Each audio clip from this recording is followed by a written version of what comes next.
नमस्कार विद्यार्थी मित्रांनो,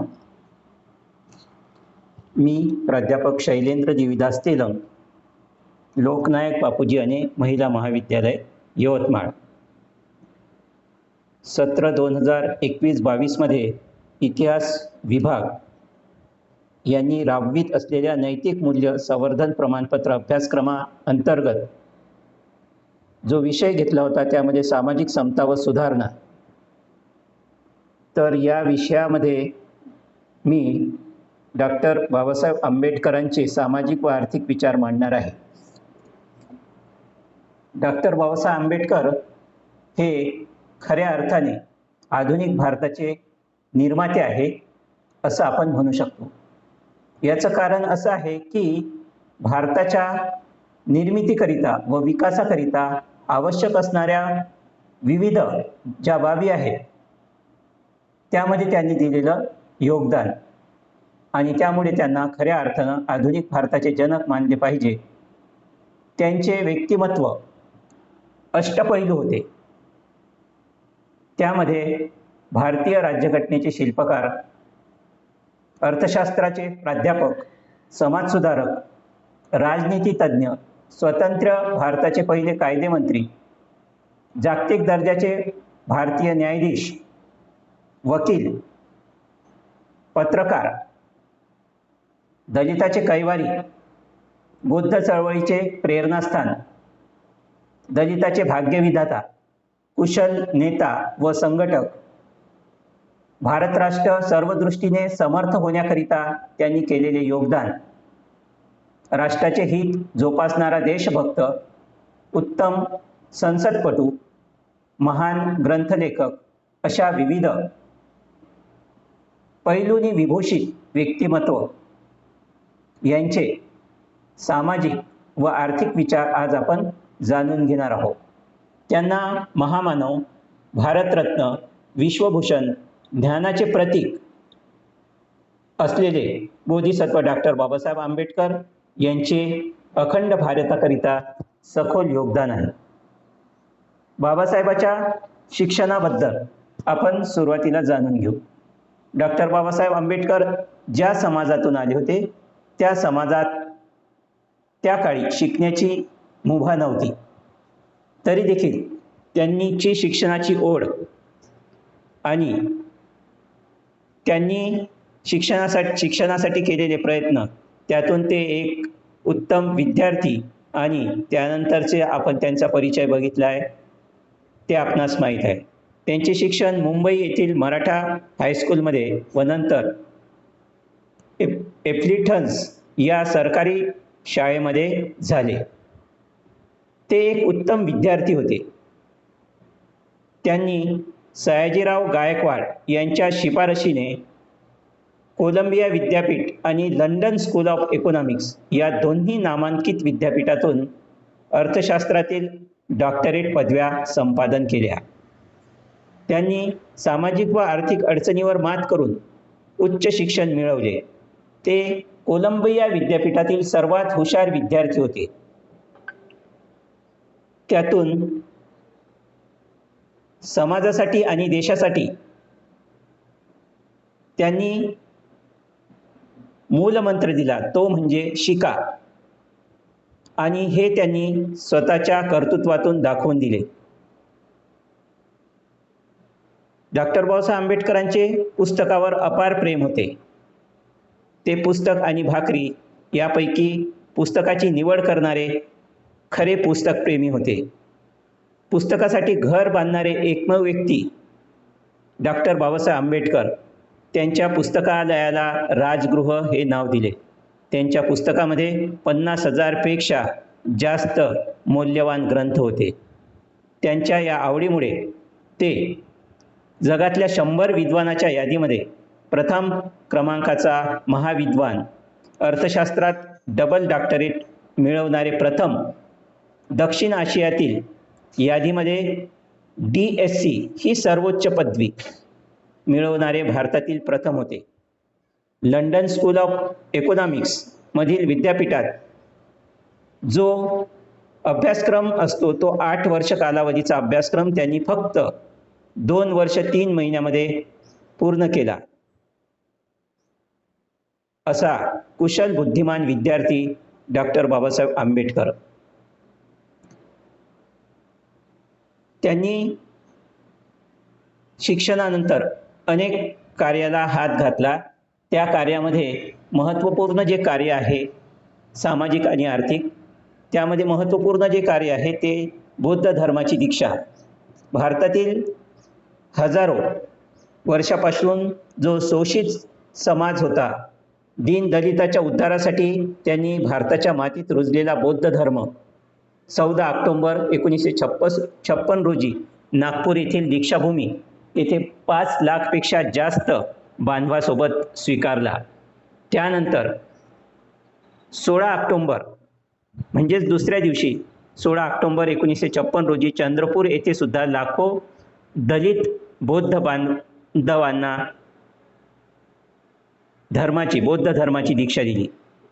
बौद्ध धर्मातील भिक्खू संघाने त्यांना बोधिसत्व ही बौद्ध धर्मातील एक उच्च पदवी देऊन त्यांचा सन्मान केला. सोबतच भारत सरकारने सुद्धा 1990 रोजी मरणोत्तर भारतरत्न देऊन डॉक्टर बाबासाहेब आंबेडकरांना पुरस्कृत केले.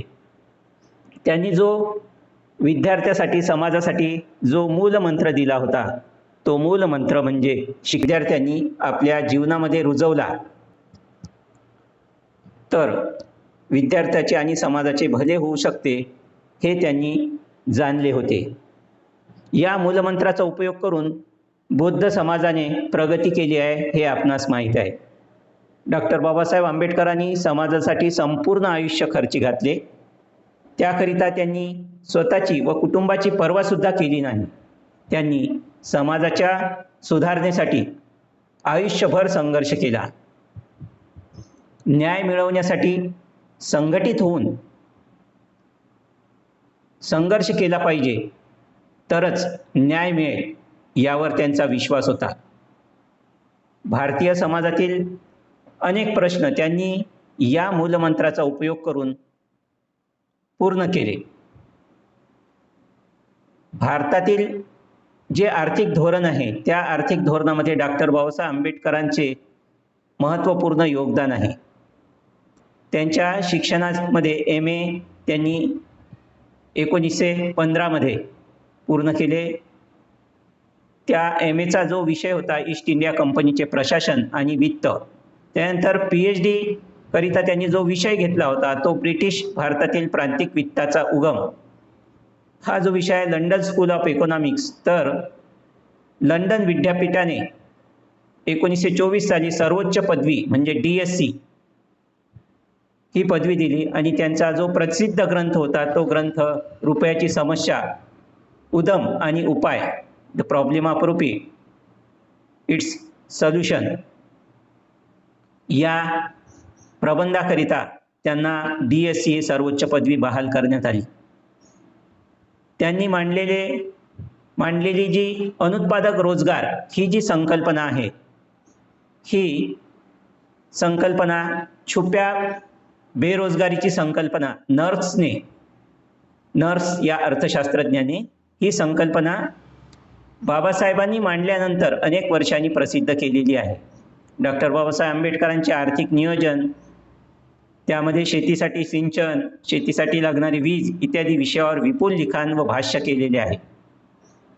या सर्व समस्याचे विश्लेषण इतके सखोल व विपुल आहे की ते आजही आपल्याला उपयुक्त ठरत आहेत. त्यावरून आपण थोडक्यात असं म्हणू शकतो की ते एक प्रशिक्षित आणि व्यसंगी दूरदर्शी अर्थतज्ञ होते.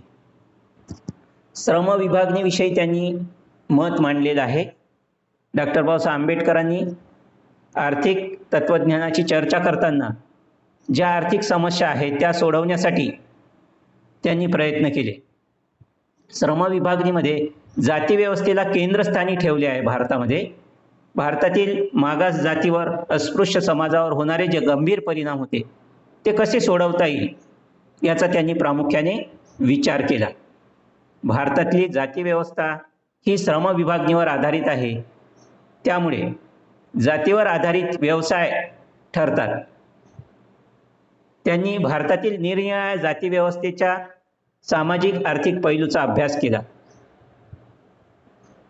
जातीने उत्पादन संबंधांना आधार पुरवला. याशिवाय उत्पादनासंबंधीची जी मालकी होती ती वरिष्ठ जातीच्या हातात आहे, तर शारीरिक श्रमाची विभागणी खालच्या समाजाच्या हाती आहे, असं चित्र त्यांना दिसून आलं होतं. श्रमिकाची श्रमविभागणी हा विषय खूप महत्त्वाचा आहे, कारण अर्थशास्त्रामध्ये श्रमविभागणी आणि विशेषीकरणाला खूप महत्त्व आहे. त्यांना ही व्यवस्था जी कायमस्वरूपी होती व पक्की होती ती बदलण्याकरिता समाजाची रचना बदलवणे अत्यंत महत्त्वाचे आहे, हे त्यांना माहीत होते. या व्यवस्थेमुळे खालच्या समाजातील व्यक्तींना स्वतःच्या उपजीविकेचा मार्ग निवडण्याचे स्वातंत्र्य ह्या श्रमविभागणीच्या तत्वामध्ये नाकारण्यात आले होते. विश्वामध्ये इतर कुठेही जातीवर आधारित श्रमविभागणी पाहायला मिळत नाही, हे सुद्धा त्यांनी सांगितले. शेती संदर्भात डॉक्टर बाबासाहेब आंबेडकरांनी अत्यंत महत्त्वपूर्ण विचार मांडलेले आहेत, कारण भारत हा कृषीप्रधान देश आहे. आजही 60 ते 65% जनता कृषीवर प्रत्यक्ष अप्रत्यक्ष अवलंबून आहे आणि भारतीय शेतीवर लोकसंख्येचा प्रचंड भार आहे. भारतीय जनतेने शेती हे उपजीविकेचे त्यांचे प्रमुख साधन आहे.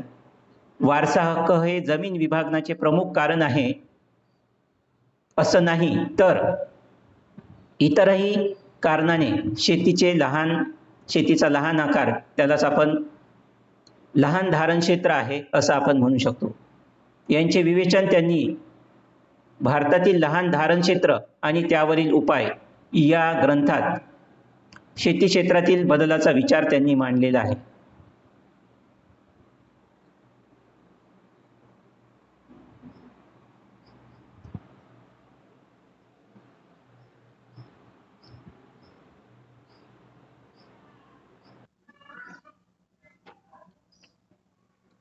भारतातील शेतकरी आणि शेतमजुराची पिळवणूक होते.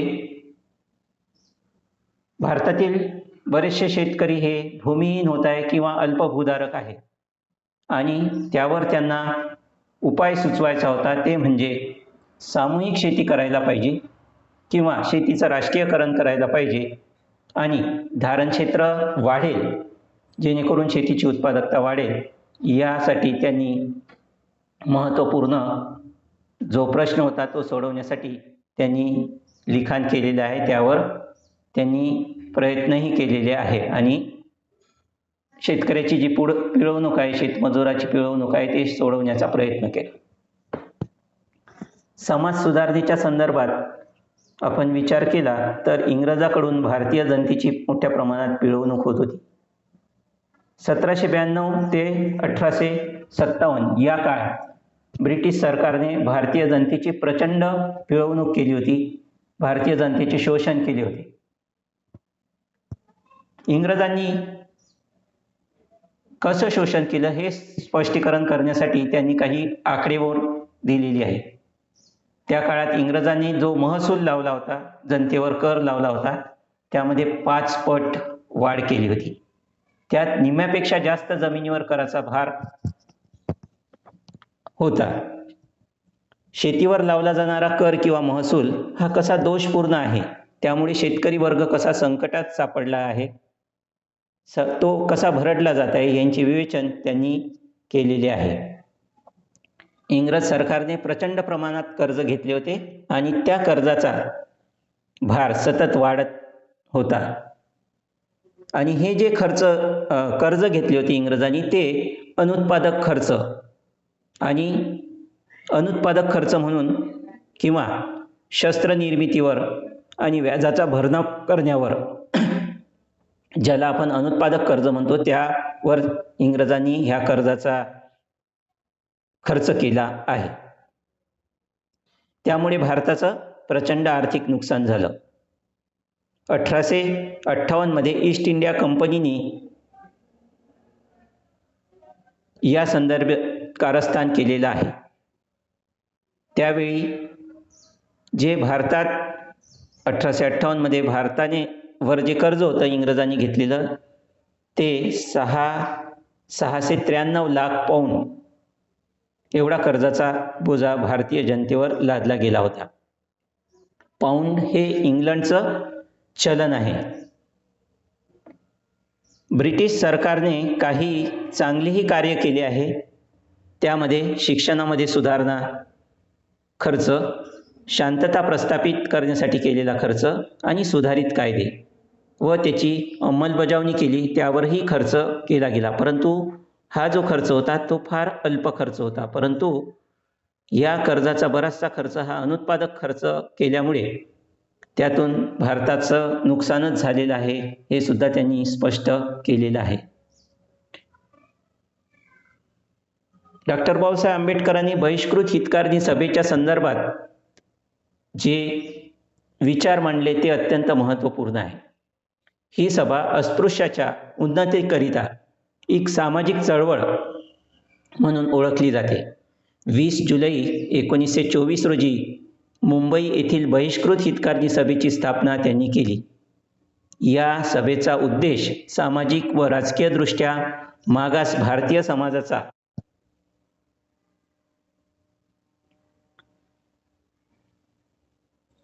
उद्धार करणे हा होता. त्यांनी सायमन कमिशनकडे एक पत्र सादर केलं. त्यात त्यांनी मागासवर्गीयाकरिता नामनिर्देशक तत्वावर आरक्षित जागा ठेवण्यासंबंधी मागणी केली. त्यात त्यांनी भूदल, नौदल व पोलीस खात्यात मागासवर्गीयांची भरती करण्यासंबंधी सुद्धा मागणी केली. ह्या बहिष्कृत हितकारणी सभेच्या मध्ये अस्पृश्यांना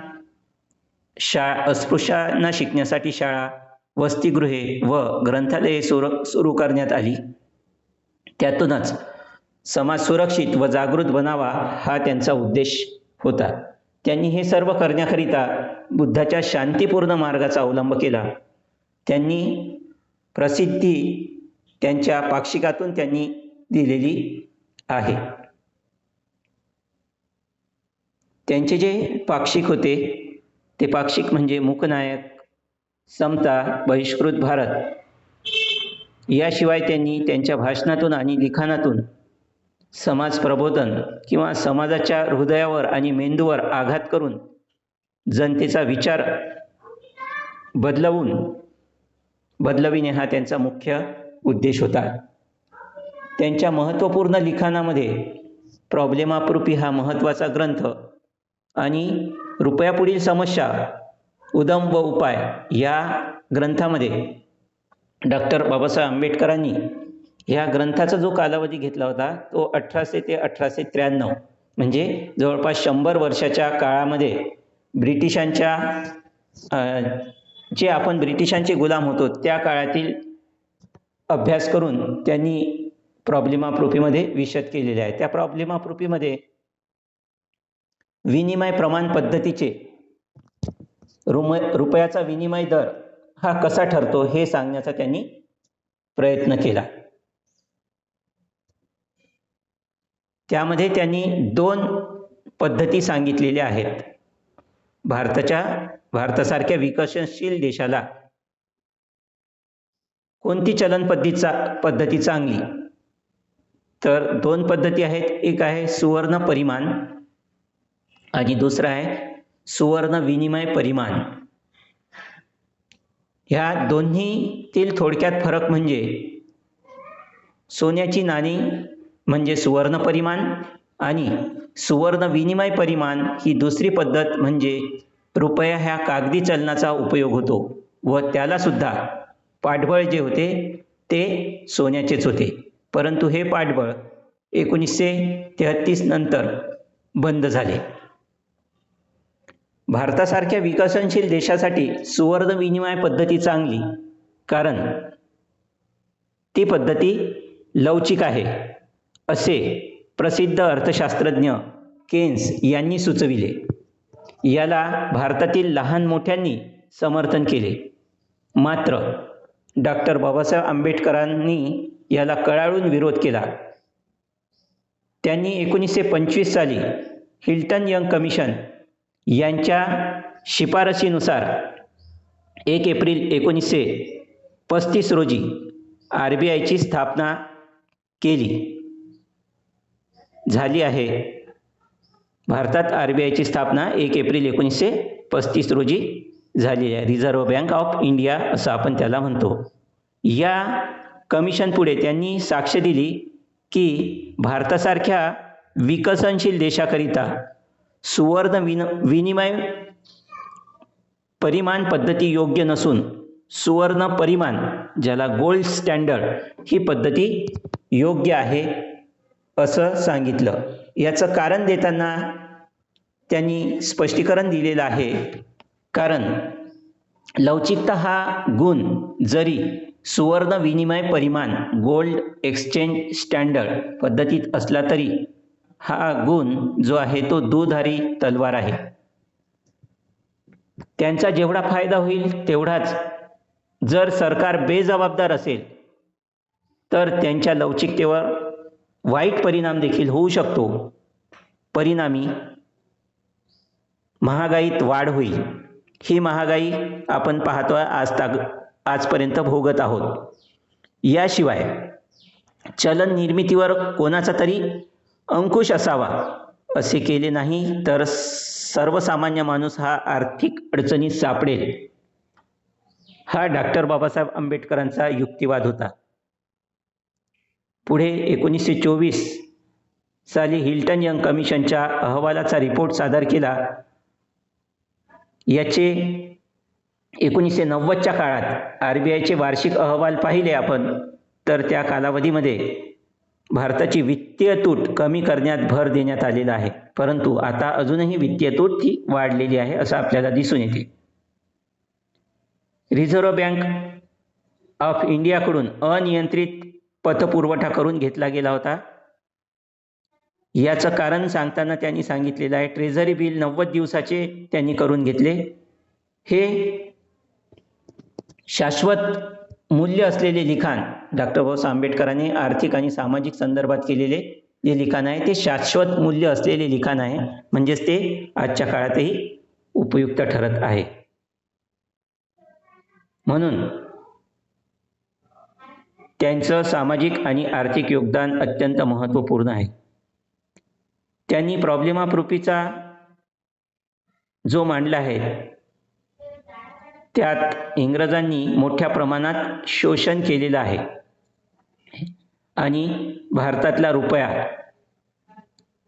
यातला कमजोर करून त्यांनी कसा फायदा करून घेतला असं सांगितलेलं आहे. त्या काळात त्यांचं जे पैशाचं मूल्य सांगितलं गेलं होतं ते 1 शिलिंग 4 पेन्स किंवा 1 शिलिंग 6 पेन्स असे ठरविण्यात आले होते आणि हे डॉक्टर बाबासाहेब आंबेडकरांनी सुचविलेलं होतं आणि हे राष्ट्राकरिता योग्य आहे. आणि त्यांनी सुचविलेला जो विनिमय दर होता 1 रुपया बरोबर 1 शिलिंग 6 पेन्स हा दर पुढे स्वीकारला गेला. डॉक्टर बाबासाहेब आंबेडकरांनी 3 महत्त्वपूर्ण बिल मांडली. त्याही बिलाची चर्चा करणं अत्यंत महत्त्वाचं आहे. त्या बिलामध्ये खोती पद्धती, डॉक्टर बाबासाहेब आंबेडकरांच्या प्रयत्नांनी हे बिल 1949 मध्ये रद्द करण्यात आलं.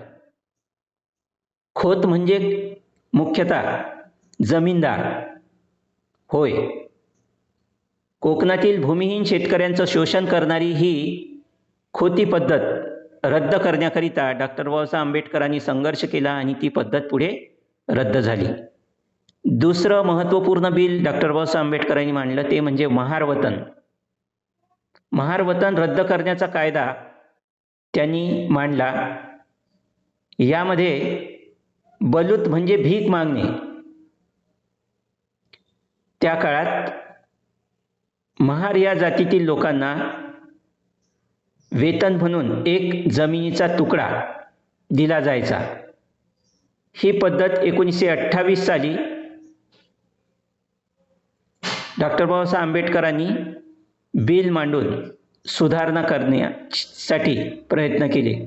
ही पद्धती गुलामगिरी निर्माण करणारी आहे, ती नष्ट झाली पाहिजे म्हणून हे बिल मांडले गेले. त्यातून त्यांना हे सांगायचे होते की भाकरीपेक्षा स्वाभिमान महत्त्वाचा आहे आणि त्यांच्या प्रयत्नांनी महार वतन कायदा रद्द झाला. तिसरं महत्त्वपूर्ण डॉक्टर बाबासाहेब आंबेडकरांनी जे बिल मांडलं होतं ते म्हणजे बॉम्बे मनी लँडिंग बिल. ह्या बिलाचा उल्लेख डॉक्टर बाबासाहेब आंबेडकरांच्या प्रकाशित लेखामध्ये सापडत नाही. यालाच आपण या बिलाला सावकारी कायदा देखील आपण म्हणतो. म्हणजेच मुंबईतील जे पठाण होते ते सावकारी पद्धतीतून शोषण करायचे, चक्रवाढ पद्धतीने व्याज वसूल करायचे. हे थांबविण्याकरिता त्यांनी प्रयत्न केले. त्यांनी सांगितलेली उपाय म्हणजेच कर्जदाराला खाते पुस्तका द्यावी, कर्ज पुस्तका द्यावी, कर्जाच्या त्यामध्ये पूर्ण विवरण असावं. हे म्हणजे आजच्या कालावधीमध्ये त्यांची सुधारणा आता मान्य झाली आहे. कर्जदाराला किती कर्ज घेतले आहे आणि त्याचं व्याजदर काय आहे, किती कर्ज शिल्लक आहे, हे सगळं आपल्याला पाहता येते. हे 3 महत्त्वपूर्ण बिल आहे. या व्यतिरिक्तही अनेक बिल मांडले गेले. त्यानंतर आपण कामगाराचा नेता डॉक्टर बाबासाहेब आंबेडकर, कारण त्यांनी कामगारासाठी सुद्धा महत्त्वपूर्ण काम केलेलं आहे. कामगारांसाठी जे 12 ते 14 तासाचं काम होतं ते 8 तासावर आणण्याचं श्रेय सुद्धा डॉक्टर बाबासाहेब आंबेडकरांनी जाते. म्हणून डॉक्टर बाबासाहेब आंबेडकरांना कामगार, शेतकरी आणि महिलांचे नेते असं सुद्धा म्हटलं जाते. हिंदू कोड बिल हे प्रसिद्ध आहे, हे आपणास माहीत आहे. यावरून आपल्याला असं लक्षात येते की डॉक्टर बाबासाहेब आंबेडकर फक्त बोलते नाही तर ते करते, समाज सुधारक होते असं सुद्धा आपल्याला दिसून येते. कामगारासंदर्भात त्यांनी केलेलं योगदान अत्यंत महत्त्वपूर्ण आहे. त्यामध्ये कामाचे तास कमी करणे, कंपनी कायदा, प्रॉव्हिडंट फंडची कल्पना त्यांनी मांडली. खाण कामगारांना संरक्षण दिले पाहिजे आणि त्यासाठी त्यांनी कल्याणकारी फंड निर्माण झाला पाहिजे असं सुद्धा यासाठी सुद्धा त्यांनी प्रयत्न केलेलं आहे.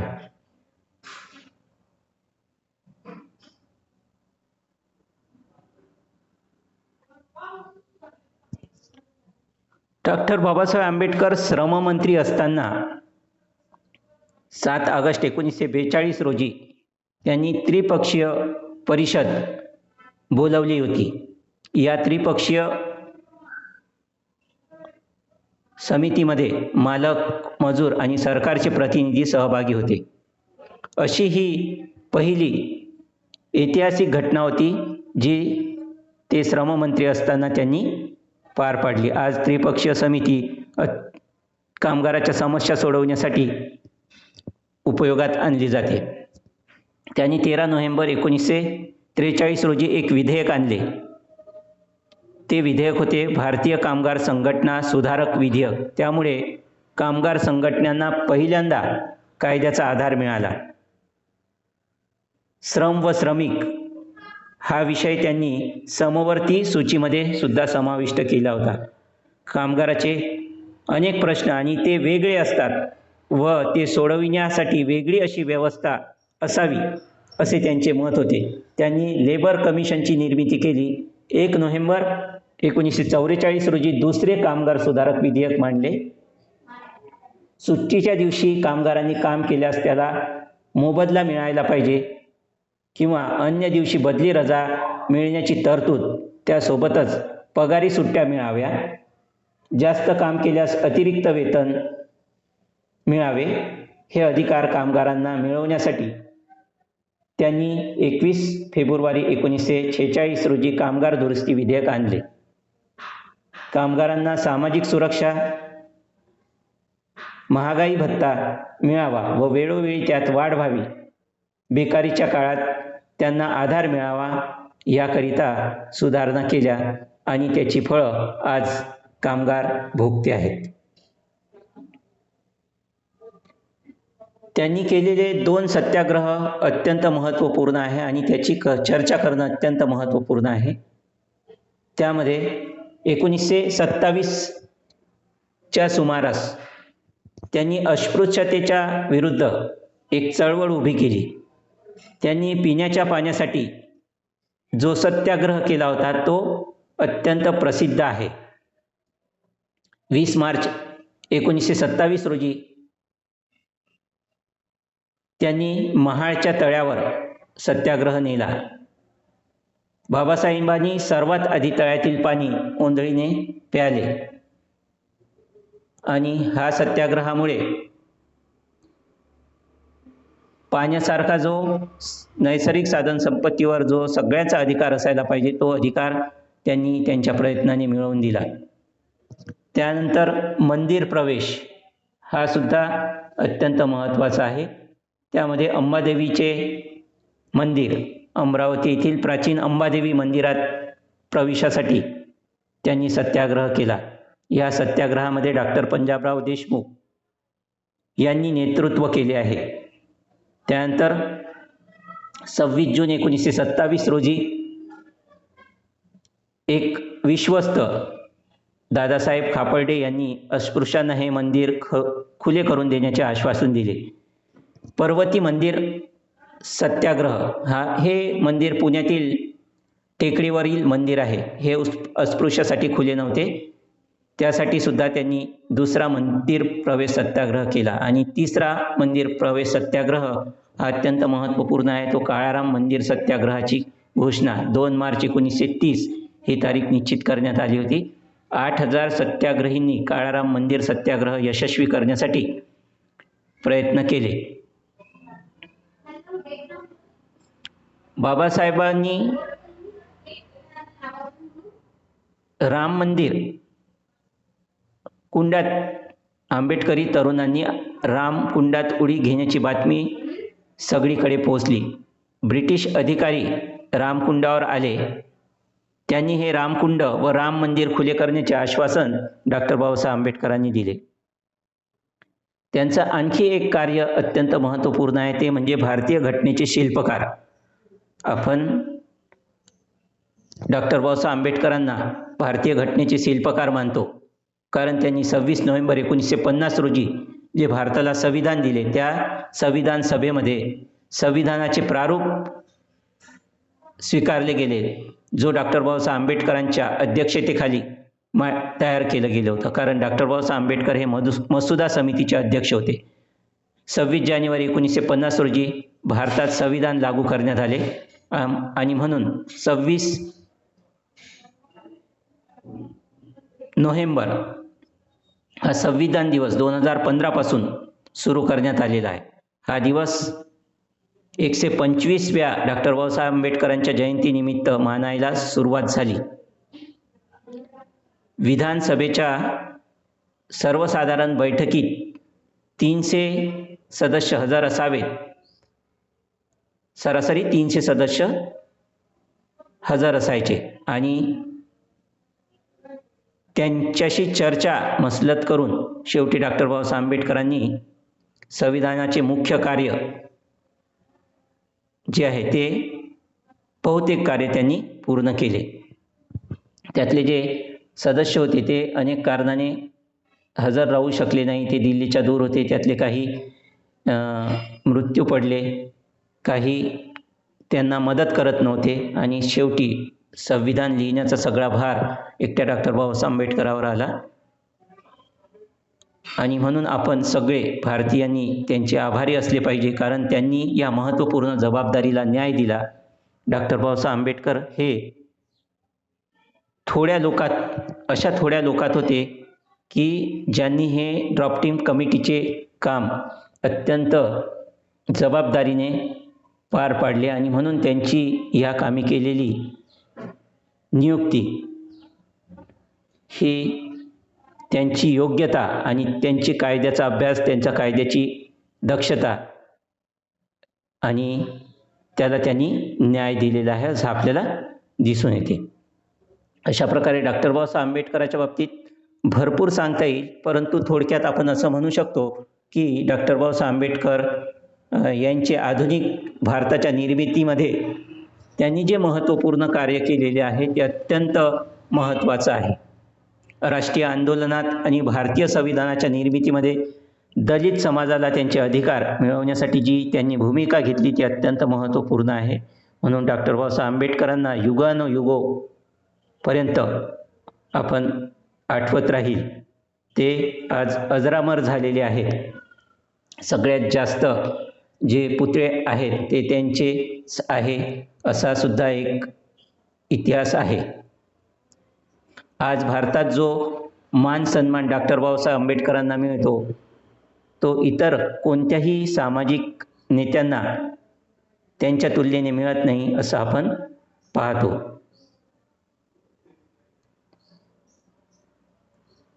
अशा प्रकारे डॉक्टर बाबासाहेब आंबेडकर हे अत्यंत महत्त्वपूर्ण असे व्यक्तिमत्व ज्यांची आज आपण सामाजिक आणि आर्थिक ओळख थोडक्यात करून घेतली. त्यांनी दिलेले महत्त्वपूर्ण सूत्र शिका, संघटित व्हा आणि संघर्ष करा याचं अनुकरण आपण आपल्या जीवनामध्ये केलं तर आपलाही विकास होऊ शकतो. कोणत्याही समाजाचा विकास करायचा असल्यास महिलांचा विकास आधी व्हायला पाहिजे हे सुद्धा डॉक्टर बाबासाहेब आंबेडकरांनी सांगितले. कारण ज्या समाजात महिलांचा विकास होईल त्या समाजाचा विकास सर्वात आधी होईल हे सुद्धा त्यांनी सांगितले. धन्यवाद.